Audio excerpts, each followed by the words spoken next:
నిర్మల్ జిల్లా భైంసా పట్టణంలో double bedroom ఇళ్ల లబ్ధిదారులు ఆదివారం నిరసన ర్యాలీ చేశారు. ఈ ర్యాలీ ఎమ్మెల్యే నివాసం వరకు కొనసాగింది.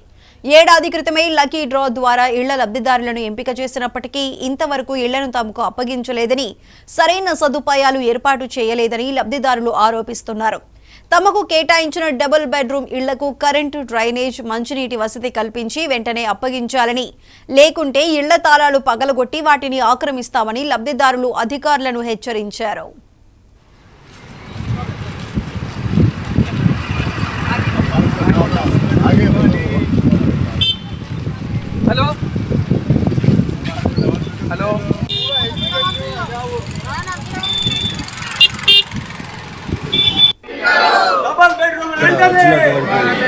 బెడ్రూమ్లో ఎవరికైతే శాంక్షన్ అయిన లబ్ధిదారులు మీరు అందరూ చూస్తున్నారు.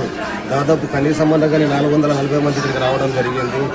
ఎంఆర్ఓ గారికి, దాని తర్వాత ఆర్డీఓ గారికి, ఎమ్మెల్యే గారికి, కలెక్టర్ గారికి ప్రతి ఒక్కరికి విన్నపం ఇవ్వడం జరిగింది. కానీ మా యొక్క పేద ప్రజలు మాత్రం గోడు మాత్రం ఎవరు పట్టించుకోవడం లేదు. ఇంతకుముందు ఎమ్మెల్యే గారికి తెలిసిన తర్వాత అతను చెప్పడం జరిగింది, మీకు ఒక 10 రోజులలో మేము పట్టాలు ఇవ్వడం జరుగుతుంది అని చెప్పడం జరిగింది. కానీ ఈ రోజు కూడా మనకి కలవడానికి వచ్చాము, 10 రోజులు అయిపోయింది. కానీ ఎవరైనా కానీ ఇప్పుడు మన ఏది రాజకీయ నాయకులు ఇలా చూస్తున్నారు, ఒక ఆఫీసర్ కానివ్వండి, ప్రజలు మాత్రం అది వాళ్ళ గోడు మాత్రం పట్టించుకోవడం లేదు.